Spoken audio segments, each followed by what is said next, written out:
Et oui, cette année 2022 qui a été celle de tous les dangers pour les investisseurs. On parle d'une classe d'actifs qui a un peu le vent en poupe. On appelle ça les fonds à échéance. Bonjour Laurent Saillard. Bonjour David. Journaliste au magazine Le Revenu.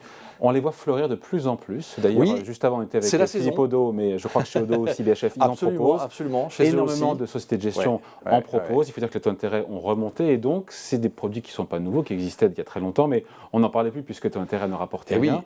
Ils redeviennent sur le devant de la scène. On pense quoi déjà? Le principe d'abord des fonds à échéance. On rappelle quand même de quoi il s'agit.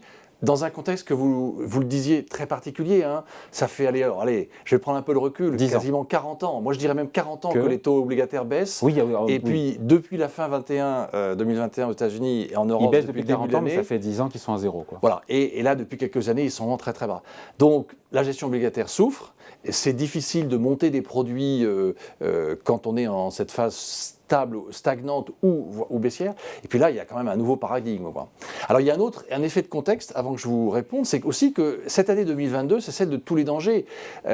Pour le moment, les actions souffrent encore. Elles vont peut-être bien finir l'année, mais pour le moment, elles souffrent encore.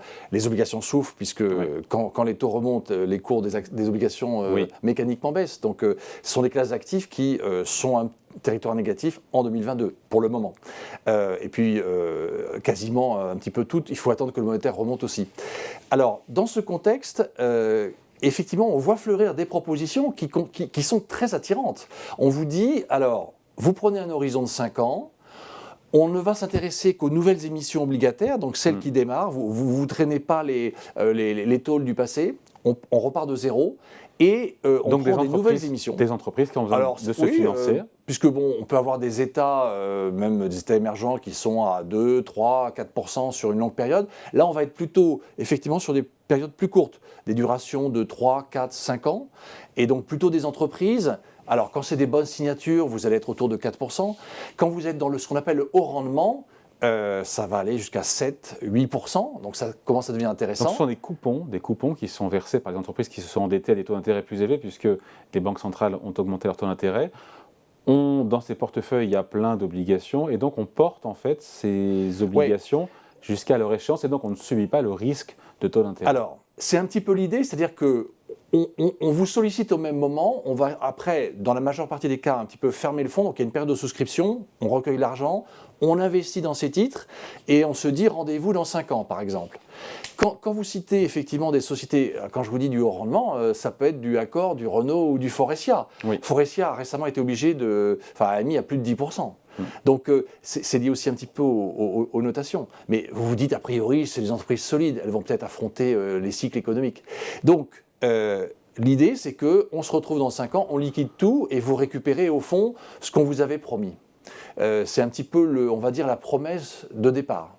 En réalité, c'est un peu plus compliqué que ça. J'ai envie de dire, c'est génial, non? C'est vraiment plus compliqué que ça? Oui, c'est plus compliqué que ça parce que, en réalité, il y a le risque de taux, on en a parlé, donc des taux qui montent, qui baissent. Voilà. On gomme puisqu'on garde le produit. Mais il reste le risque de crédit. Et vous savez comme moi qu'on rentre dans une période difficile sur le plan économique.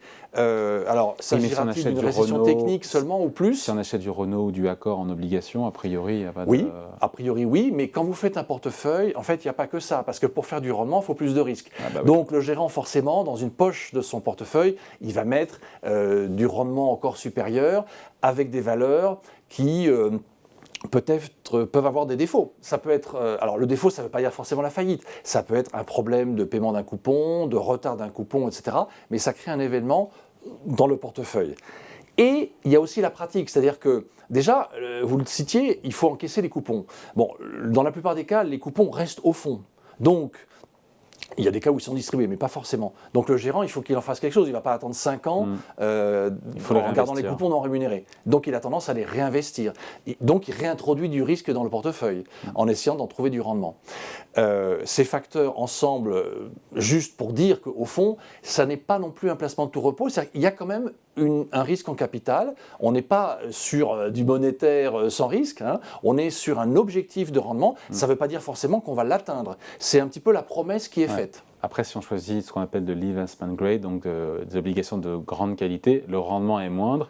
La probabilité de récupérer les coupons et puis sa mise est plus élevée. Alors, Dans la majeure partie des cas, ça peut bien se passer. On voit même d'ailleurs des cas où les gérants, ayant atteint leur objectif avant la fin, décident de tout liquider parce qu'ils ne veulent pas prendre le risque dans les derniers mois de reperdre une partie de la plus-value qu'ils ont faite.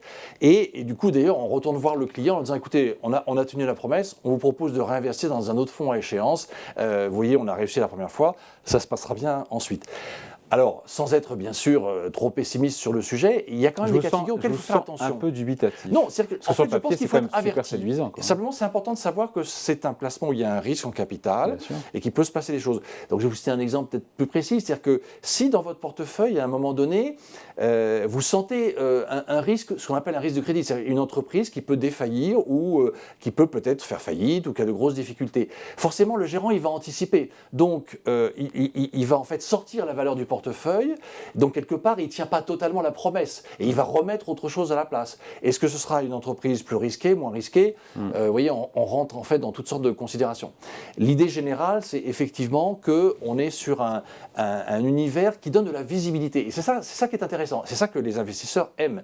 C'est-à-dire qu'on leur dit, voilà, on part de telle date, on arrive à telle date et a priori, voilà ce qui va se passer et on vous explique pourquoi. Sauf accident. Et de ce point de vue-là, c'est effectivement un support de placement intéressant. On les trouve facilement, ces fonds? Alors, en ce moment, en tout cas, ça fleurit beaucoup. Pas uniquement dans les sociétés de gestion spécialisées de qualité et de bonne réputation comme celles que vous avez citées ou comme Odo et d'autres. On en trouve aussi dans les grands réseaux. C'est en train vraiment de fleurir. Donc il faut regarder. En général, les sociétés communiquent sur leurs intentions, ce qu'elles vont faire.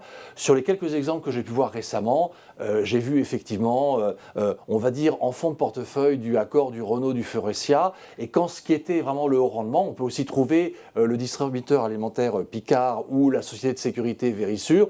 On se dit qu'a priori, ce ne sont pas, par exemple, des sociétés trop exposées au cycle économique. Donc, elles ont une capacité à tenir la distance. Avec un rendement cette remarque. Juste avec un rendement. Alors là, on monte sur des rendements à 7, 8%. 4% quand c'est très bien noté, et quoi, voilà. 6, 7%. Ce qui donne un rendement moyen de 5 à 6% sur les bons produits, puisque ce rendement, et c'est par an. Et ce rendement, effectivement, est une moyenne. Ouais. Mais globalement, effectivement, c'est un pari tentant. La seule réserve que je ferais, le bémol. Le bémol, c'est qu'il faut qu'on parle à un épargnant averti, conscient des risques, si possible qu'il soit bien entouré, ça peut être de la gestion privée ou au sein d'un contrat d'assurance vie. Ce sont quelques précautions de prendre, quelques questions de base, disons, à prendre pour s'y lancer. Parce qu'en fait, après, ça dure quand même normalement quelques années. Ouais. 3 ans, 5 ans, 6 ans. Tant que ce n'est pas fait, tant qu'on n'a pas franchi la ligne d'arrivée, on ne connaît pas le résultat. Ouais. Voilà, et ça, il faut le garder à l'esprit. Bon, on garde à l'esprit qu'on peut lire aussi le revenu ce week-end. La couverture, on va la voir. D'autant que ce dimanche, c'est le début de la Coupe du Monde de football au Qatar. Et donc, l'occasion pour nous d'avoir un regard un peu économique sur le sujet. On a passé au crible 12 sociétés qui sont concernées par cet événement. Il n'y a pas que TF1 qui retransmet les matchs. Il y a aussi les équipementiers sportifs, il y a les producteurs de boissons, les brasseurs pour les bières et les Coca-Cola et autres pour le soda. Il y a aussi Accor ou d'autres sociétés de ce type. Voilà, on fait un petit tour de vue et on a aussi dans ce numéro une interview de quelqu'un que vous connaissez bien. C'est ce que je regardais, Jacques de la Rosière. Voilà, ancien président du FMI et de la Banque de France. En finir avec l'illusion financière. Il était venu en parler ici sur ce plateau. Donc à lire, ce week-end tranquillement dans le magazine Revenu. Merci Laurent. Merci David.